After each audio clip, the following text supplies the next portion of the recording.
The smell of roasted turkey and my grandmother's famous stuffing filled Uncle Robert's dining room, but the warmth of the food couldn't match the chill in the air every time the conversation turned to my career. I sat at the far end of the mahogany table, picking at my cranberry sauce, while my extended family caught up on another year of life updates. Uncle Robert's house in Westchester was the traditional gathering place for our family's Thanksgiving celebration. As the successful owner of Morrison & Associates marketing agency, he took pride in hosting elaborate dinners that showcased his achievements. The dining room walls were lined with awards from advertising campaigns, photos with celebrities, and framed articles from marketing trade publications. "So, Sophia," my cousin Jennifer said, cutting into her turkey with surgical precision, "still working on those computer things?" I nodded, keeping my response simple. "Still doing AI development." "That's nice, dear," Aunt Margaret chimed in, "though I still don't quite understand what that means." Uncle Robert, seated at the head of the table like a king surveying his domain, took a long sip of wine before weighing in. "It means she's playing video games and calling it work." The comment stung, but I'd learned to expect it. For the past 3 years, every family gathering had included some version of Uncle Robert's lecture about my unrealistic career choices. "Robert," my mother said quietly, "Sophia's doing very well with her consulting business." "Consulting?" He let out a harsh laugh. "She works from her apartment, Margaret. She doesn't have employees, an office, or any of the things that make a business legitimate. It's a hobby that pays a few $100s here and there." My 15-year-old cousin, Danny, looked up from his phone with genuine curiosity. "What exactly do you do, Sophia? Like, in simple terms?" "I design artificial intelligence systems for companies," I explained. "I help them automate processes, analyze data, and make their operations more efficient." "See," Uncle Robert gestured with his fork. "Buzzwords, artificial intelligence, automation, it's all tech nonsense designed to sound important. Real businesses solve real problems for real people. Like advertising?" I asked mildly. "Exactly like advertising," he said, his voice rising slightly. "Morrison & Associates has 43 employees. We work with Fortune 500 companies. We create campaigns that generate millions in revenue for our clients. That's measurable impact." Jennifer nodded approvingly. "Dad's agency just landed Pinnacle Financial as a client. It's their biggest account ever. $3.2 million annual contract," Uncle Robert added proudly. "Real money for real work." I continued eating in silence, wondering how long I could endure another round of the same conversation we'd had every holiday for years. "Sophia," Uncle Robert continued, warming to his favorite topic, "you're 28 years old. You have a computer science degree from a good school. You could be making 6 figures at Google or Microsoft instead of pretending your hobby is a business." "Maybe she likes being independent," Danny suggested. "Independence doesn't pay for health insurance," Uncle Robert shot back. "Independence doesn't build retirement savings. Independence doesn't get you a mortgage for a decent house." "I'm doing fine financially," I said quietly. "Fine isn't good enough," he declared. "You have potential, Sophia. Stop pretending your hobby is a business. Get a real job already. Join the corporate world like a responsible adult." That's when the doorbell rang. Uncle Robert frowned, checking his watch. "We're not expecting anyone else. The caterers finished hours ago." Aunt Margaret stood up. "I'll get." We could hear muffled voices from the foyer, then footsteps approaching the dining room. Aunt Margaret reappeared, followed by a tall man in an expensive suit who looked vaguely familiar. "Robert," Aunt Margaret said uncertainly, "this gentleman says he's looking for you. Something about an urgent project matter?" The man stepped into the dining room, and I immediately recognized him from the business magazines I read. James Wellington, CEO of Pinnacle Financial. Uncle Robert's face lit up with a kind of smile reserved for very important clients. "Mr. Wellington, what a surprise. I wasn't expecting," Uncle Robert began, but James's attention had already shifted to me. "Sophia, there's my favorite AI architect," James exclaimed, his face breaking into a genuine grin. "I was hoping I'd run into you at some point this weekend." Uncle's fork dropped onto his plate with a loud clatter. "James," I replied warmly, standing to shake his hand. "Good to see you. How's the deployment going?" "Better than we ever imagined," he said enthusiastically. "The predictive analytics system you designed has increased our portfolio performance by 23% in just 6 months. The board is calling it the most successful technology implementation in company history." The silence in the dining room was deafening. Every family member was staring at us with varying degrees of confusion and shock. "I'm sorry," Uncle Robert managed to stammer. "You two know each other?" James looked surprised by the question. "Know each other?" "Robert, Sophia Chen is the architect behind our entire AI transformation. She's the reason Pinnacle Financial was able to modernize our trading algorithms and risk assessment protocols." "AI transformation?" Jennifer echoed weakly. "Sophia designed a machine learning system that analyzes market patterns in real time," James explained, his excitement evident. "It's processing billions of data points every second, identifying investment opportunities our human analysts would never spot. We're talking about technology that's literally revolutionizing how financial services operate." Uncle Robert's face had gone pale. But she works from her apartment." James laughed. "She works from her headquarters. Have you seen her setup? 37 servers, quantum-grade processors, enough computing power to run NASA's mission control. Most tech companies would kill for that kind of infrastructure." "Headquarters?" Aunt Margaret whispered.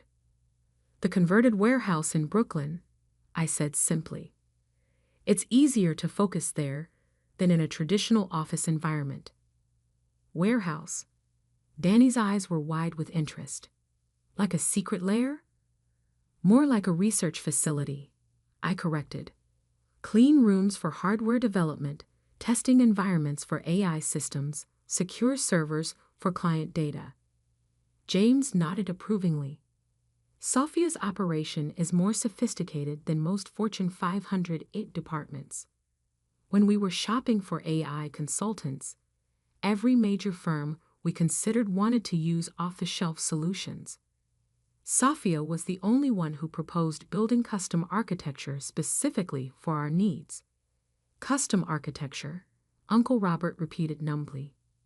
"The trading algorithm alone took 8 months to develop," James continued. "Sophia had to train the AI on 15 years of market data, then create predictive models that could adapt to changing economic conditions in real time. It's some of the most advanced machine learning work being done anywhere." My cousin Jennifer leaned forward. "How much does something like that cost?" James glanced at me, then back at the family. The initial development contract was $4.7 million.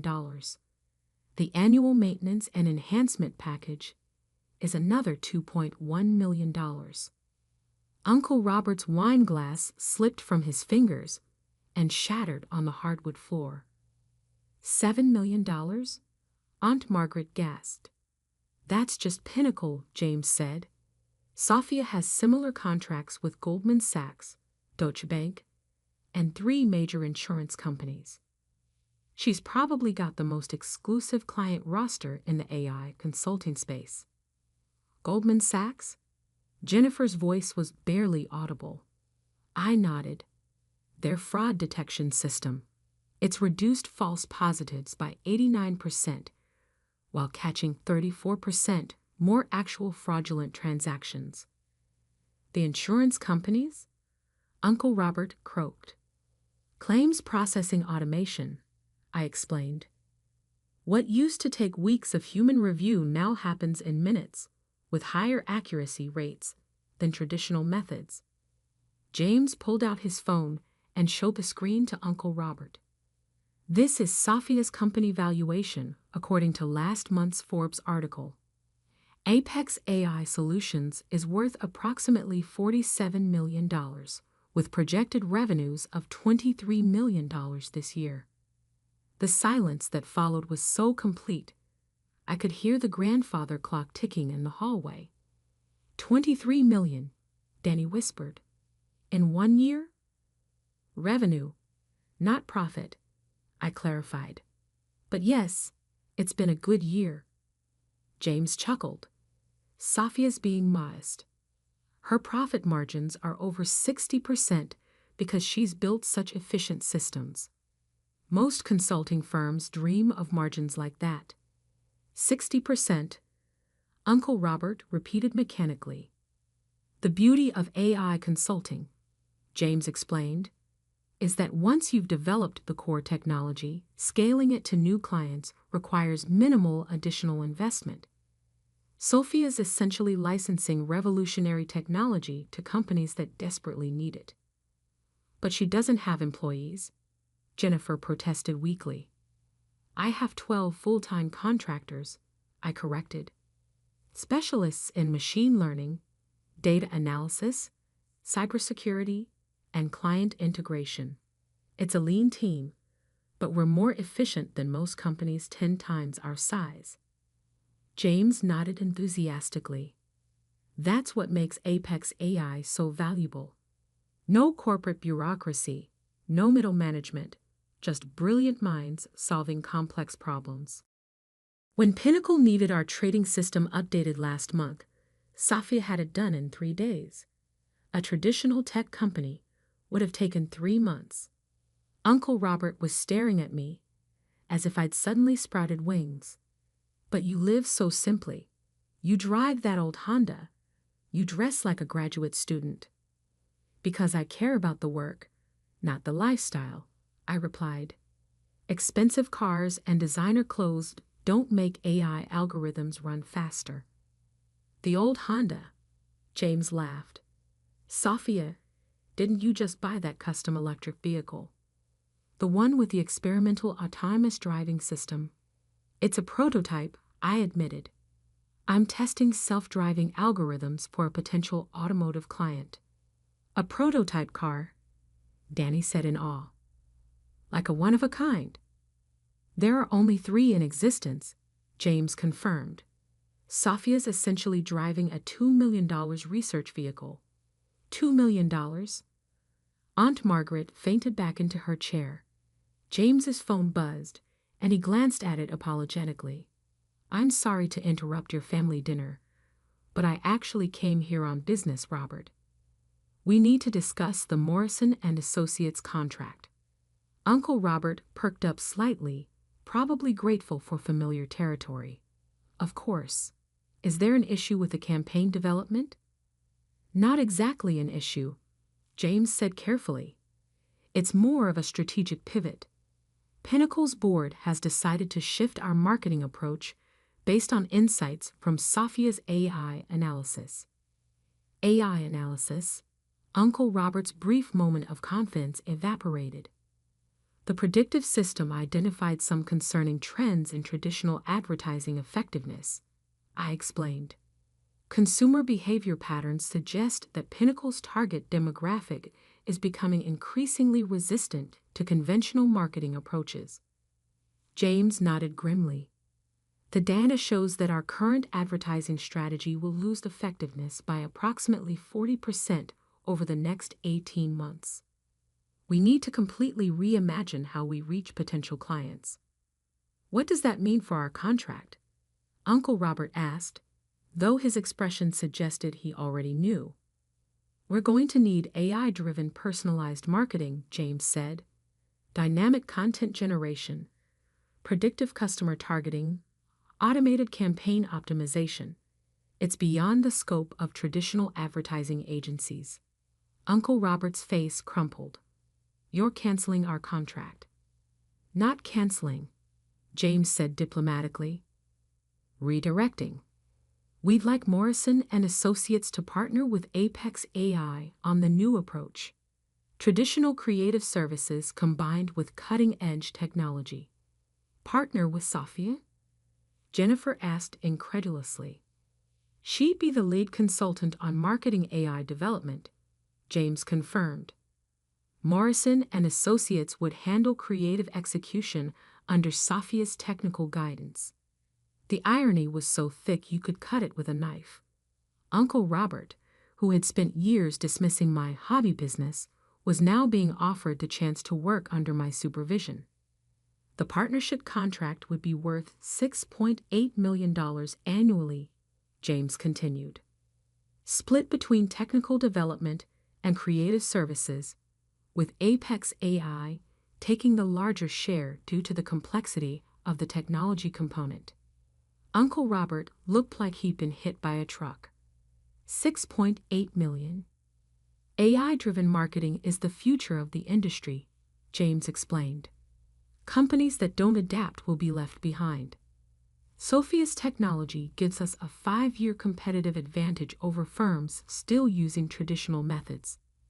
5 years, Uncle Robert whispered. At minimum, I added. AI systems improve continuously. The longer we work with a client, the better the algorithms become at predicting and influencing consumer behavior. James checked his watch. I should let you get back to your family dinner.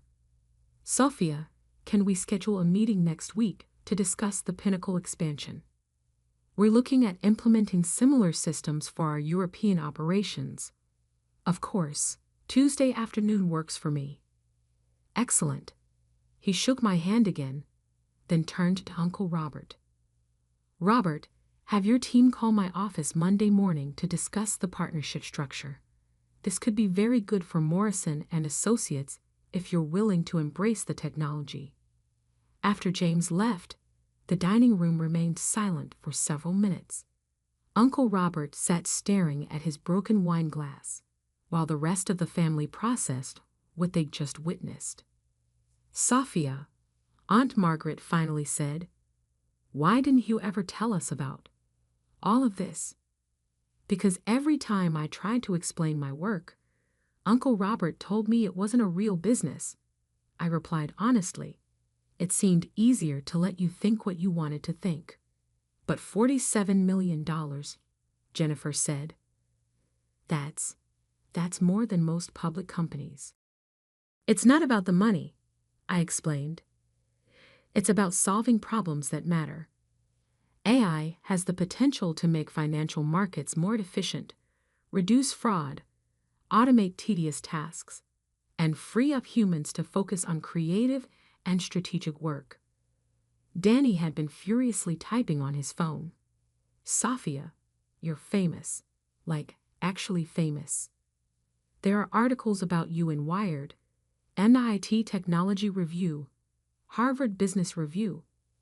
Tech publications tend to cover AI developments, I said with a shrug. This one calls you the most influential AI architect under 30, he continued reading. Chen's custom machine learning solutions have generated over $2.3 billion in value for Fortune 500 clients. $2.3 billion, Uncle Robert said hollowly. In value creation for clients, I clarified.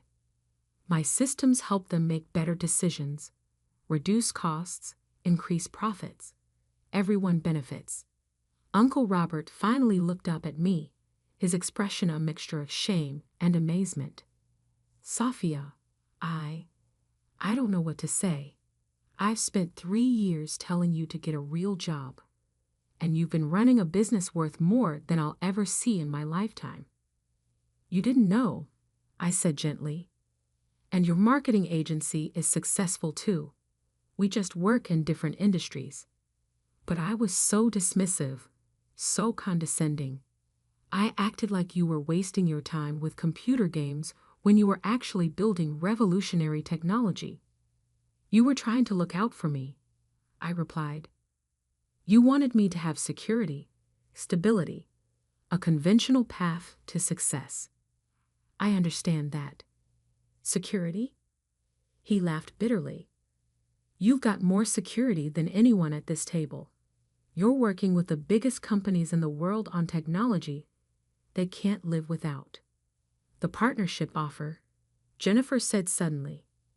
Are you really willing to work with Dad's agency after how he's treated you? I considered the question carefully. AI works best when it's combined with human creativity and expertise. Uncle Robert's team knows marketing, branding, consumer psychology. I know technology. Together, we could create campaigns that are both emotionally resonant and data-driven. You'd really do that?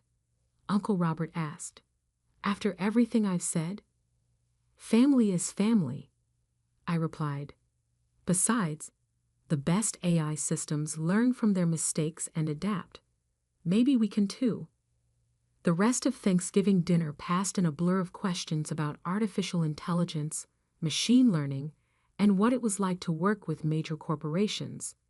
Uncle Robert, who had spent the first half of the meal lecturing me about getting a real job, spent the second half asking for my advice about integrating technology into his marketing strategies. As we cleared the dishes, Danny cornered me in the kitchen. Safia, can I ask you something? Sure. Why didn't you defend yourself earlier? When Uncle Robert was saying all that stuff about your work being a hobby, I thought about it for a moment. Because proving yourself through arguments is exhausting and usually ineffective. I'd rather prove myself through results. And the money. Why do you still drive an old car and dress so simply if you're worth millions? Because I've learned that the most important things in life, intellectual curiosity, meaningful work, strong relationships, can't be bought. The money is just a byproduct of doing something I love and doing it well. Do you think I could learn AI development? I smiled at his enthusiasm. If you're willing to study mathematics, computer science, and statistics, absolutely. The field needs young people who aren't afraid to ask impossible questions. Like what? Like how can we teach machines to recognize patterns humans can't see? How can we automate tasks that require creativity and intuition? How can we use artificial intelligence to solve problems we haven't even identified yet? Danny's eyes lit up with the same curiosity that had driven me into AI research years earlier. That sounds amazing. It is amazing. And in 10 years, when you're designing AI systems that make today's technology look primitive, maybe you can come to Thanksgiving dinner and blow everyone's minds the way James did today. As I drove home that night, in my perfectly functional Honda, which I had no intention of replacing, I reflected on the strange dynamics of family expectations. Uncle Robert had spent years measuring my success by his own standards, unable to see that I was building something unprecedented in a field he didn't understand. But the truth was, I hadn't been entirely fair either. I'd let him believe his assumptions rather than taking the time to explain why my work mattered, why artificial intelligence was revolutionary, why solving complex technical problems could be just as valuable as traditional business success. The partnership with Morrison and Associates would be interesting. Uncle Robert's team brought decades of marketing expertise, while my AI systems could analyze consumer behavior patterns in ways that would transform how they'd approach campaigns. Together, we might create something neither of us could achieve alone. My phone buzzed with a text from Danny. Started looking at MIT's computer science program. Thanks for the inspiration. I smiled, thinking about the 15-year-old who'd spent dinner learning about machine learning algorithms and asking thoughtful questions about the future of technology. Maybe the most important thing that happened at Thanksgiving wasn't Uncle Robert's realization about my business success. Maybe it was planting seeds of curiosity in the next generation of innovators.